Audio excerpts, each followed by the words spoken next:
بسم اللہ الرحمن الرحیم هل أتى على الإنسان حين من الدهر لم يكن شيئا مذكورا إنا خلقنا الإنسان من نطفة أمشاج نبتليه فجعلناه سميعا بصيرا إنا هديناه السبيل إما شاكرا وإما كفورا صلوات.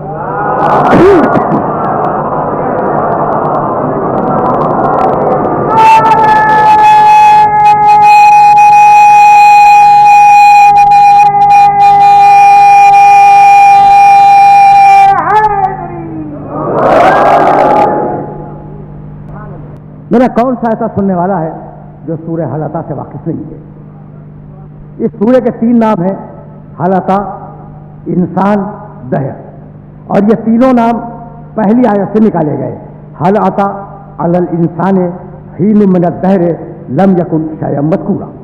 کیا انسان پر کوئی ایسا زمانہ گزرا ہے کہ جب انسان قابل ذکر نہیں تھا مگر قابل ذکر نہیں تھا مگر قابل ذکر نہیں تھا. انا خلقنا الانسان من نطفۃ امشاج.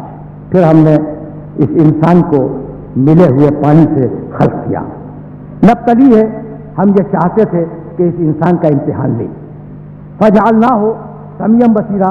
تو ہم نے اس انسان کو قوت سماعت بھی عطا کی اور قوت بصارت بھی عطا کی. جب ہم نے انسان کو دونوں طاقتیں دے دی، سماعت اور بصارت کی طاقتیں، تو انا ہدیناہ السبیل، اپنے راستے کی طرف ہم نے خود ہدایت کی. اما شاکرا و اما کفورا. اب یہ انسان کی اپنی مرضی ہے کہ راستے کو قبول کر کے شکر گزار بن جائے یا راستے کو ٹھکرا کر کافر ہو جائے.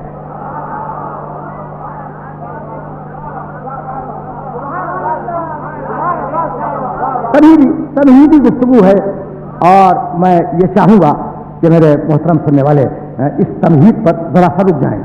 دیکھو، ہمیں 1000 سال میں یہ نظریہ دیا گیا، بلکہ 1500 سال میں، کہ جو کرواتا ہے اللہ کرواتا ہے.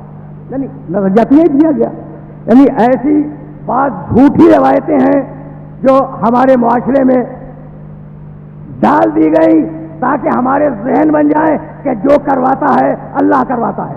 اللہ کا کہنا تو یہ ہے کہ انا ہدیناہ السبیل، ہم نے اپنے راستے کی ہدایت خود کی ہے. اگر ہر کام اللہ کرواتا تو گمراہ بھی تو اللہ ہی کروا دیتا نا.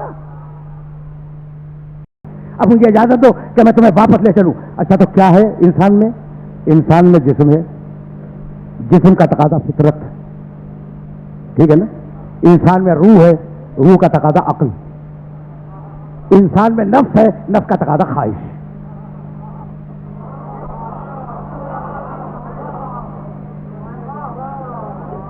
دیکھو، اس طریقے سے غور کرنے کی ضرورت ہے قرآن مجید میں. بھائی، اب نفس رکھا تو نفس کا تقاضا یہ ہے کہ انسان میں خواہش ہو.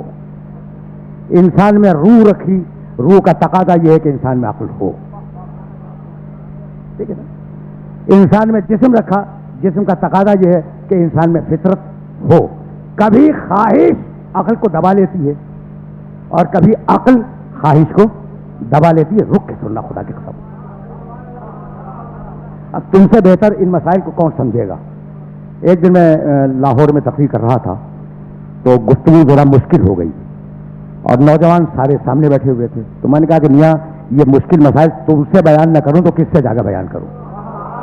ایسا ہے یعنی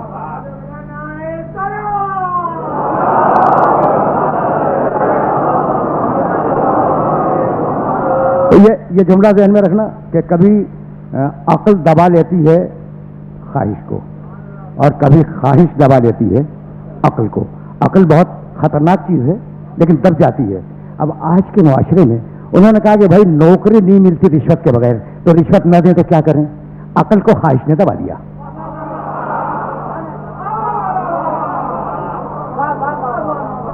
دیکھو، رشوت دینے والا اور رشوت لینے والا جواز دونوں کے پاس ہیں.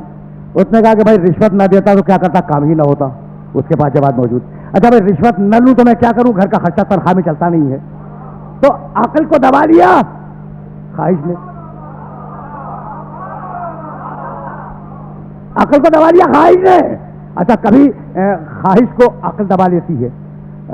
سردی کا موسم ہے, جی چاہ رہا ہے آئس کریم کھانے کو, خواہش ہے کہ میں آئس کریم کھاؤں. عقل نے کہا خبردار فلو ہو جائے گا. میں لانا کہاں چاہ رہا تھا تمہیں کہ کبھی عقل دبائے خواہش کو, کبھی خواہش دبائے عقل کو, تو بھروسہ دونوں پہ نہیں کیا جا سکتا. اس لیے ایسی ہدایت کی ضرورت ہے جو دونوں کو کنٹرول میں رکھے.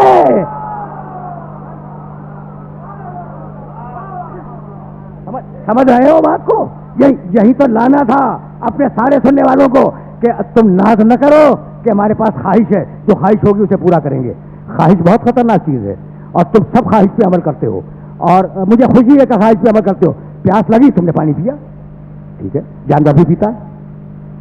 بھائی اگر یہ مسئلہ حل ہو گیا تو اب یہاں سے میں آگے بڑھ جاؤں گا. جانور بھی پیتا ہے. بھوک لگی تم نے کھانا کھا لیا, جانور بھی کھاتا ہے.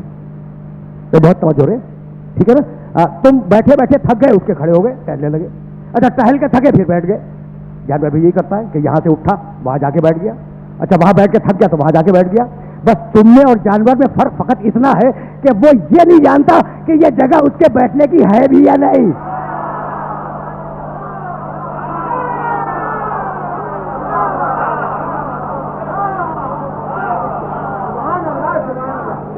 پہنچ رہے ہیں مسائل بھائی, یہ مسائل پہنچ رہے ہیں. اگر پہنچ رہے ہیں تو مجھے اب یہاں سے آگے بڑھ جانے دو. تو نہ خواہش قابل اعتبار ہے, نہ عقل خواہش قابل اعتبار ہے. پروردگار اب کیا کرے؟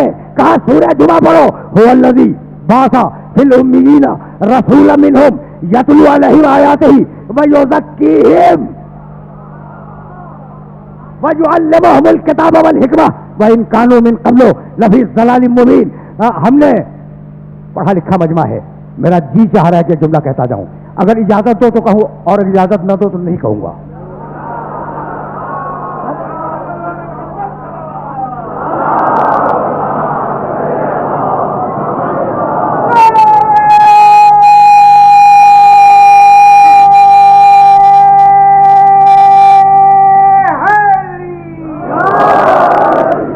سننا بھائی سننا, یہ جو آئے مبارکہ ہے نا سورہ جمعہ کی, یہ جس میں نے پھر اس کے اوپر کی آیت سے شروع کر رہا ہوں میں. بسم اللہ الرحمن الرحیم, سورہ جمعہ کی پہلی آیت, اور اس کے بعد یہ ہے دوسری آیت, اور اس کے بعد ایک تیسروں سناؤں گا. بسم اللہ الرحمن الرحیم. یسبح للہ ما فی السماوات وما فی الارض الملک القدوس العزیز الحکیم هو الذی بعث فی الامیین رسولا منہم یتلو علیہم آیاتہ ویزکیہم ویعلمہم الکتاب والحکمہ وان کانوا من قبل لفی ضلال مبین وآخرین منہم لما یلحقوا بہم وہو العزیز الحکیم. سننا کہیں تمہیں لے جانا چاہ رہا ہوں میں, اور اگر وہاں تک لے گیا تو آج گفتگو مکمل ہو جائے گی. یسبح للہ ما فی السماوات وما فی الارض, کائنات کا ذرہ ذرہ اللہ کی تسبیح میں مشغول ہے. یسبح للہ ما فی السماوات وما فی الارض, ایک ایک ذرہ اس کائنات کا اللہ کی تسبیح میں مشغول ہے. یہ اللہ کون ہے؟ الملک القدوس العزیز الحکیم. یہ ملک ہے یعنی بادشاہ ہے, یہ قدوس ہے یعنی بے عیب ہے, یہ عزیز ہے اقتدار سارا اس کے پاس ہے, یہ حکیم ہے منصوبے کے بغیر کوئی کام نہیں کرتا. هو الذی, اور یہ اللہ وہی ہے جس نے محمد کو بھیجا. یہ تھا وہ مرحلہ فکر جس کی وجہ سے میں نے پہلی آیت پڑھی ہے. بہت توجہ رہے, بہت توجہ رہے. اللہ ملک ہے, قدوس ہے, عزیز ہے, حکیم ہے, اور یہ وہی ہے جس نے اس کو بھیجا.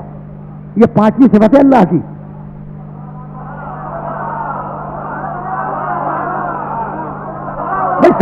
سمجھو کہ میں نے کہا کیا بھائی. نوجوان پوری طرح محسوس کریں, پھر میں آگے بڑھوں گا. اللہ ملک ہے, قدوس ہے, عزیز ہے, حکیم ہے, اور اللہ وہی ہے جس نے اسے بھیجا. یہ تعارف اللہ کا ہے یا محمد کا؟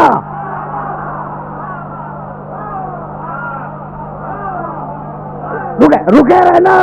یہ نوجوان جو گردنیں ہلا رہے ہیں ان سے پوچھ رہا ہوں, میاں پھر سننا. اللہ وہ ہے جس نے محمد جیسا رسول بھیجا. یہ تعارف اللہ کا ہے یا محمد کا؟ اللہ وہ ہے جس نے ایسا رسول بھیجا. اللہ نے محمد کے وسیلے سے اپنا تعارف کرایا ہے, تو اللہ تو اپنے تعارف کے لیے محمد کو اپنا وسیلہ بنائے, اور آپ محمد کو ہٹا کر یا اللہ مدد کہتے رہے.